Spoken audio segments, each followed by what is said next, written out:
It's late at night in Paris. The Louvre Museum, home to the world's greatest art, is silent, empty, and glowing under the soft golden lights of the city. Suddenly, one single figure runs across the grand gallery, breathing heavily, clutching a small object tightly in his hand. His footsteps echo against the marble floor. This man is Jacques Sonnier, the museum's curator, and he knows he is being hunted. He slams a security button, locking down hallways behind him as he darts through the iconic museum. But there is no escape.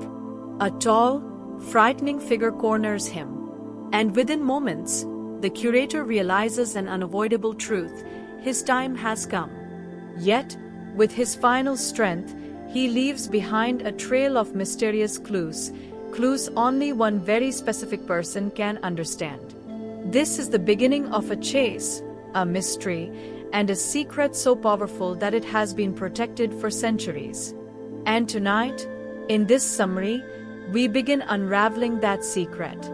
Welcome to Audiobooks by Alexa. And this is part 1 of our 20-minute summary of the Da Vinci Code. Introduction to the story. Dan Brown's The Da Vinci Code is more than a thriller. It blends symbols, history, religion, art, and secret societies into one fast-moving journey. The core premise revolves around a mystery hidden in plain sight: that some of Leonardo da Vinci's artworks contain clues to a secret that could shake the foundations of Western history.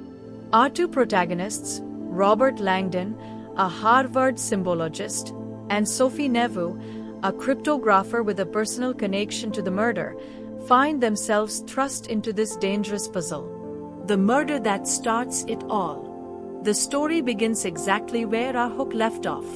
Sonnier, the curator, is found dead inside the Louvre, arranged in a strange and symbolic manner. His body position, symbols drawn in his own blood, and cryptic messages near him suggest that his death wasn't a random act of violence. It was a carefully created puzzle.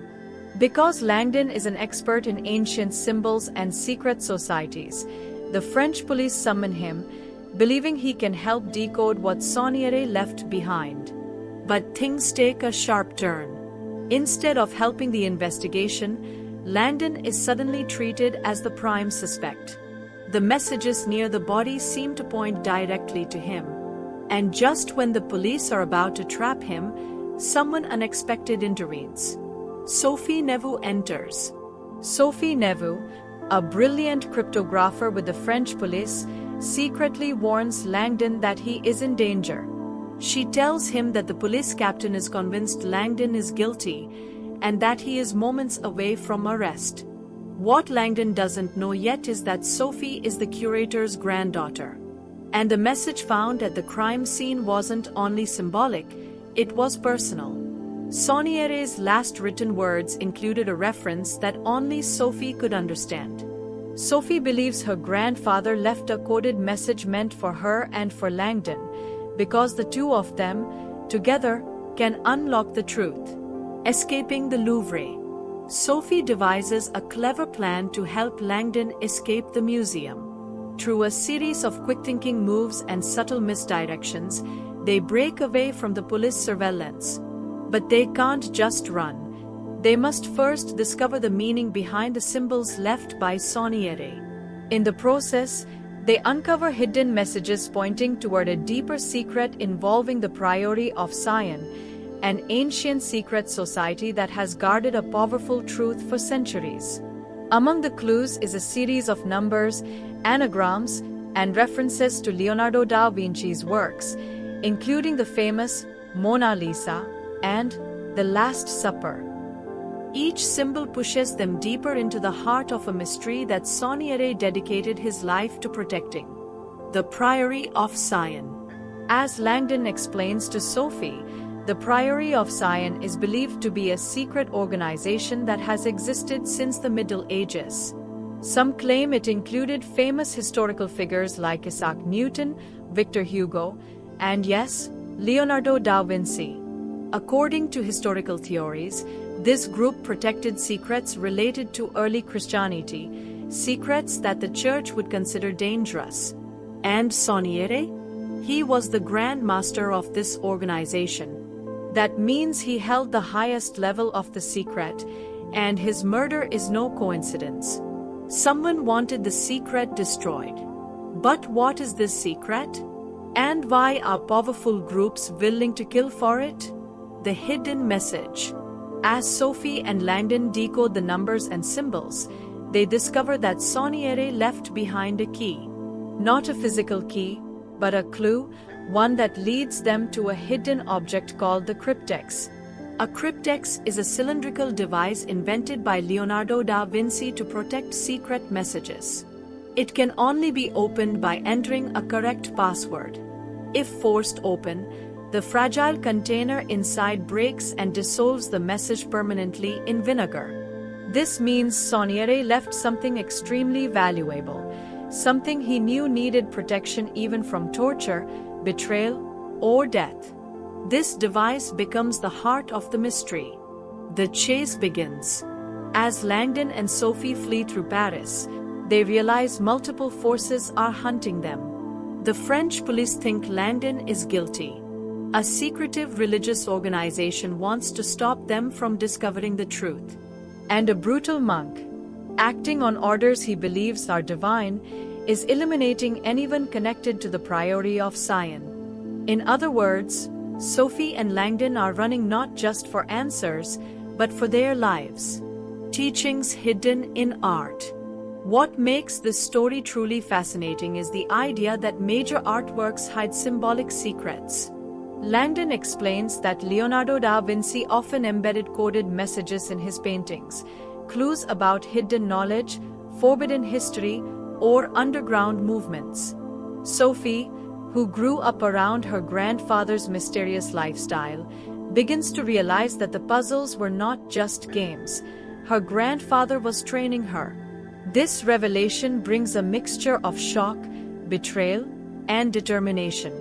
Her childhood memories, strange lessons, secretive behavior, sudden distance, now take on new meaning. Soniere was preparing her for this moment, arriving at a safe haven. The pair eventually find temporary refuge with Soleil Teabing, a renowned historian and Grail expert.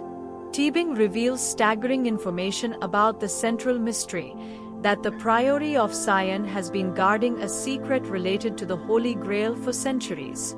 But according to this version of history, the Grail is not a cup. It's something far more controversial. Before Sophie can fully comprehend this revelation, they are attacked, chased again, and forced to flee, this time carrying the cryptex with them.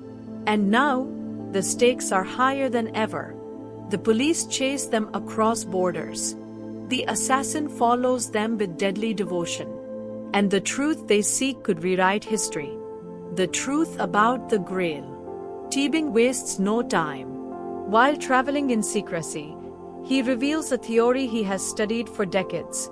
The Holy Grail, long believed to be the chalice from the Last Supper, is not a cup at all. According to ancient documents, secret societies, and encrypted messages hidden in art, the Grail is actually a person, Mary Magdalene. And more than that, she may have carried a bloodline connected directly to Jesus. If this were true, it would mean that much of Christian history may have been shaped to protect, hide, or even erase this lineage. The Priory of Sion, Teabing explains, existed to protect documents proving this truth. These documents, known as the Sangreal, or royal blood, were believed to reveal the true relationship between Jesus and Mary Magdalene. And somewhere in Soniere's clues lies the path to that hidden evidence. For Sophie, the story feels too enormous to accept blindly. Yet she cannot ignore that her grandfather, a man she trusted and admired, was deeply involved in protecting something of great importance. The cryptex and the first password. The cryptex they carry is the next key in the puzzle. To open it, they must solve its riddle. a clue Soniere intended to be solved only by those he trusted. The device holds another cryptex inside it, a second puzzle waiting within. But the stakes are brutal. If they force it open, the vinegar vial inside will shatter, destroying whatever message Soniere protected with his life. Under pressure and with enemies closing in, Langdon and Sophie focus on solving the first password. Soniere's clues lead them to the works of Leonardo da Vinci, particularly The Last Supper, where symbolism around Mary Magdalene and hidden meanings play a crucial role. Within moments of insight and tension, they unlock the first cryptex. Hidden inside is another, smaller one. The journey is far from over. Betrayal. After escaping yet another close call with the police, Sophie and Langdon feel a moment of relief at Teabing's estate in the countryside. But that relief is brief. The truth emerges. Teabing himself is at the center of the conspiracy. The kindly historian, the academic who seemed to want the truth revealed, is in fact the mastermind behind the murders. He orchestrated Soniere's death, manipulated events, and used a devout monk named Silas as a pawn, all in pursuit of the Grail documents. To Teabing, exposing the hidden history is not enough. He wants to control it, reshape it, and reveal it to the world in a way that elevates himself as the figure who solved the greatest mystery in history. Langdon and Sophie, realizing the danger, are now trapped between the police, the assassin, and Teabing's relentless obsession. The final race. Teabing forces Langdon to attempt solving the second cryptex. But Langdon, even under pressure, knows that solving the puzzle correctly could give Teabing ultimate power. And giving in to him could cost Sophie her life. The second riddle refers to the tomb of a knight, a pope interred, which leads them toward ancient churches in London. With the police still tracking them, Langdon and Sophie flee into the heart of the city, seeking answers faster than Teabing can catch them. When they finally piece together the clue, it leads them to the final resting place of Sir Isaac Newton. But again, the solution isn't straightforward. Just as Teabing arrives, corners them, and demands the cryptex, Langdon makes a bold decision. He pretends to drop the cryptex, making Teabing panic. The villain lunges to catch it before the vinegar can spill. But Langdon had already solved the password and quietly removed the secret scrawl inside. With Teabing now exposed, the police intervene. The chase ends. The mastermind is arrested. But the mystery is not fully solved, not yet. Sophie's true identity. After the chaos settles, Sophie receives the revelation she never expected.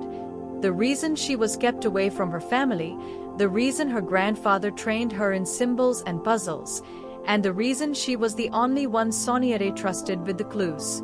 Sophie is part of the bloodline. She is, according to the Priory secrets, a direct descendant of the lineage tied to Mary Magdalene. All her life, her grandfather was protecting her, not from the truth, but from those who would kill to bury it. The painful memories of being cut off from her family now make sense.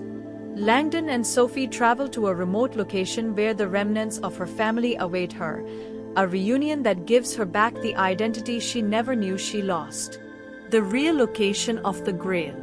Even with Teabing exposed and Sophie's lineage revealed, one question remains. Where are the actual documents and the real resting place of Mary Magdalene? Langdon continues studying the clues until he reaches a profound realization. The secret wasn't in London at all. It lies back in Paris, in a place hiding in plain sight, just as Leonardo loved to do. The final clue points to the Louvre, beneath the glass pyramid, where a smaller inverted pyramid symbolizes the chalice, the Grail symbol. Beneath this structure lies a chamber believed by many to be where the Grail was hidden. Though the book leaves this interpretation open, Langdon kneels before the pyramid, paying respect to the centuries of mystery and protection surrounding the Grail. The truth, he realizes, is not just about documents or tombs. It is about the resilience of belief, the power of history, and the courage of those who protect knowledge at great personal cost. The themes of the story. To wrap up this summary, the Da Vinci Code uses the energy of a thriller to explore deep themes, hidden histories, and the complexity of truth. Symbolism in art, especially in Da Vinci's work, conflicts between institutions and secret societies, faith versus interpretation, the role of women in religious history, and the universal human desire to seek meaning. Instead of giving absolute answers, the story pushes the reader to question, explore, and think critically. Thank you for listening to Summary of the Da Vinci Code on Audiobooks by Alexa.